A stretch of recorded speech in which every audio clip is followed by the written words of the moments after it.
addition, if we're looking at the way we're heading on into the Land of Dawn, knowing this could be the final time we see evil, we need to look for weaknesses.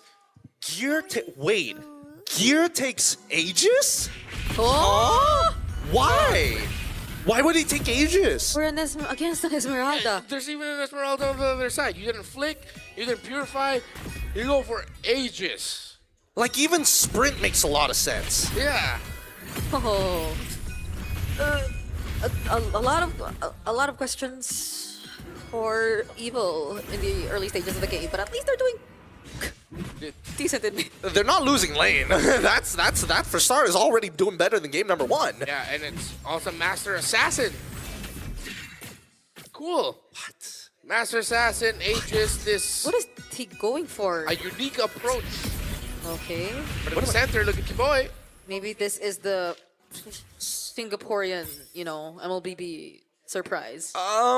Wait, I'm thinking about this because Gear has a natural advantage against Ludwig at level 1 and level 2. So taking Master Assassin to really put him at odds, he can do stuff like this, where he can take like one tower shot, and then as long as he gets Max Sack Ionic Edge onto Ludwig, he guarantees a winning trade. So I think right now, it's to make sure that Ludwig doesn't get as far ahead as he did in game number 1 on that Yuzong, knowing that he's out to make plays. Okay. At least Sans doesn't really show up. This is so cruel. Yeah, they're holding the minions. Sans wasn't able to get it. Or he was. He was able to get 1 or 2 out of that. I mean, credit to Gear. So far, he's been the one constantly shoving lane, and he is controlling Ludwig somewhat. So it's working out well for him. So far. So far. Now Gear making sure that Ludwig is really like deep underneath his turret, right? If anybody tries to make a move, at least he knows that Evil's got his back. Evil is slightly ahead of Onic in terms of the XP. Skylar goes in with a falling Star Moon here. He's just trying to zone out so many members. Real world manipulation though committed, and 2 members immediately get deleted. That's the final slash committed by Ludwig and the flicker just to get away. Kiboy lands the stun on 3, and Onic are still here, but it's Aether who gets the turtle away.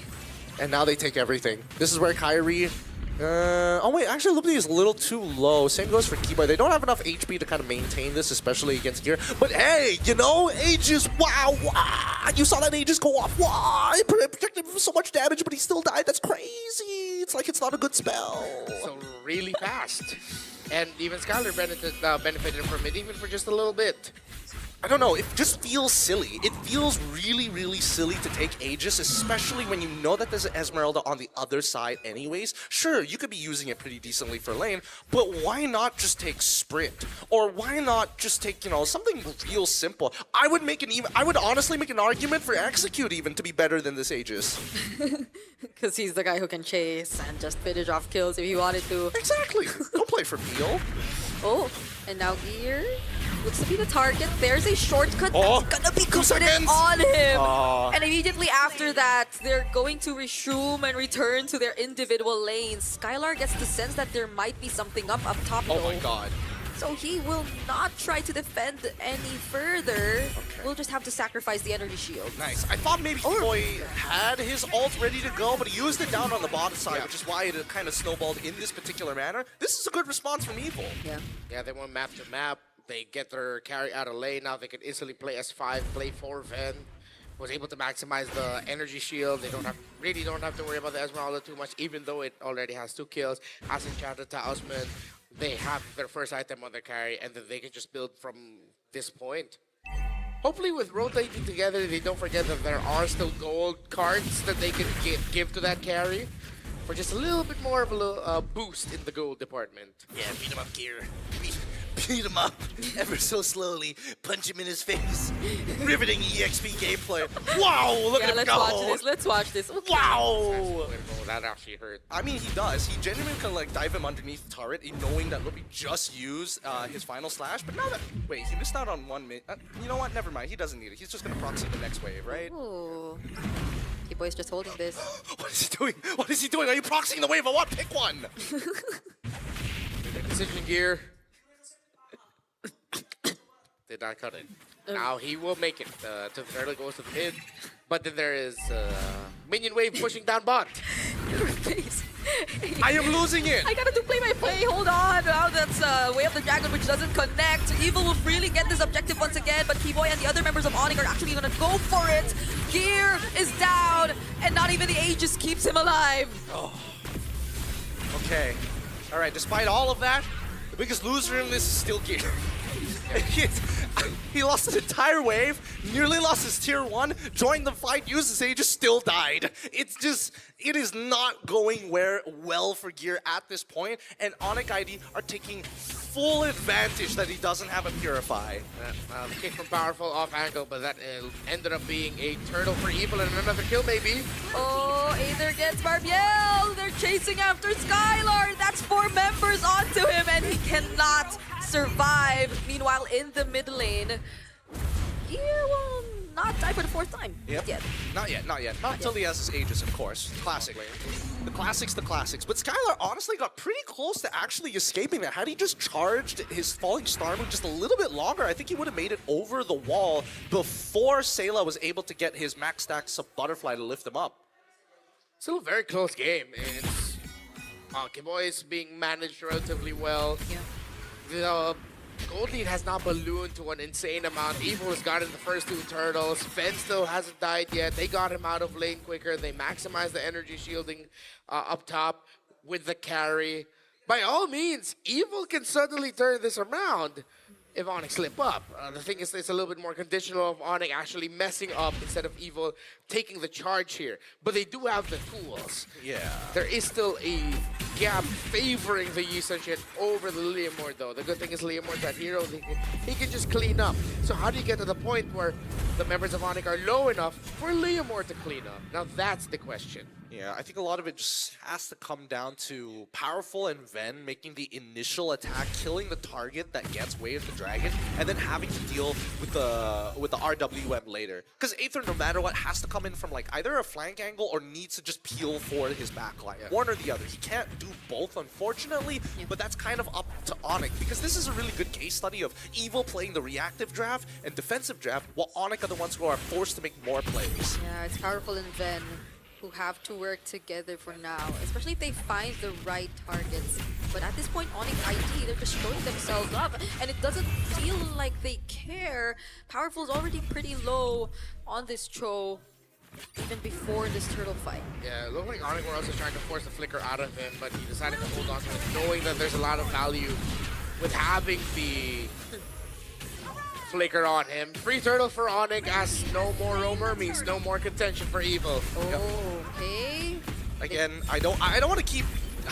Oh no. Oh no. Now that's the Aegis. Yes! Now he's alive, but there's a shortcut and a falling star moon all thrown out at them at once.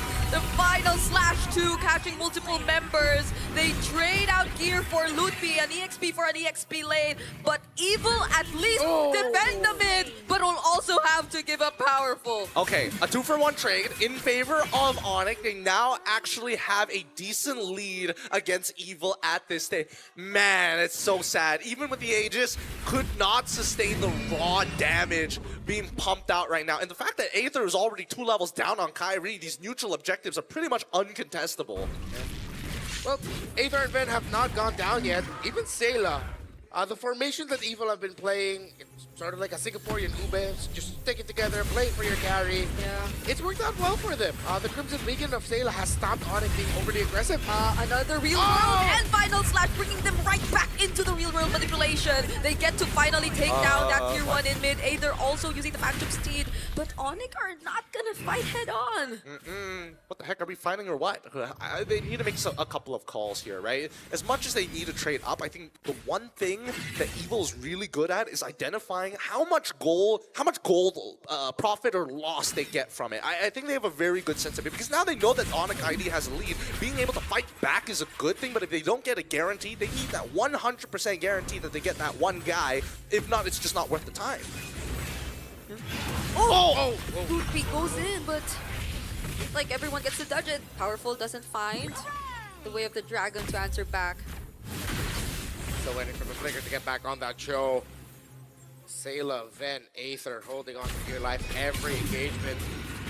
And slowly, the lead of Onic ID is getting to a point where it's unmanageable for Evil. Yeah. Look at this. Look at this split that we got with Kyrie on the top side. He's got Keyboy already at a pretty good intersection, monitoring both the purple buff alongside with the Tribe Rush, meaning anybody on this top side who starts moving past the tier 2s are going to be visible to Keyboy, allowing Onic ID to make the decision. This is why Kyrie, he's coming back. He thought he was going to recall. No, they start moving towards the mid lane and now they're attacking. Oh, the combo was not it. Keyboy now finds Ven in the backlines and the perfect usage of the real world, and the final slap seems like it might be a wipeout for Evil. Aether finds a trade on Sans, but now Gear is next, and that's the 5th to go down as a wipeout indeed happens, courtesy of Onic ID. Wombo combo done beautifully by Onic ID. That flank from Keyboy with the conceal straight into the shortcut. Immaculate. Powerful decided to call it, but in the end, it ended up being a wonderful setup for Onic to get a massive win there. They get the Lord, they got the wipeout, and it now has gotten to an uncontrollable lead for Onic. Evil's time is ticking. Let's look at the instant replay. It just, everything fell perfectly. Even the falling star moon, everything aligned for Onic to pounce on that. Just look at Keyboy. He's targeting Ren this entire time, and even Lupi is conveniently on top of him, which is like the best case scenario. It's like you're looking behind to see where the killer is chasing you, and when you look forward, it's just a wall full of knives. It's just, no matter what, you will find death. Yeah, honestly, even the shortcut layered perfectly with the real world and keeping every single member of Evil in the range of the real world manipulation. So it's not like Keyboy's been using it aggressively all the time. It's like he's always also finding the time to use it in a manner that'll make sure they're able to maximize their other resources as well. Final Snatch doesn't connect way of the dragon, just used to kick him away from the range. They still have the Lord. It's healthy in the mid lane, but they'll focus on taking down the other base turrets first. Here looking to be next, still has the Aegis though. Will he use it now? He does, but then he just needs one more hit before he goes down, but Onic ID don't care. All they want is the sweep, but Evil are still trying to defend. But for now,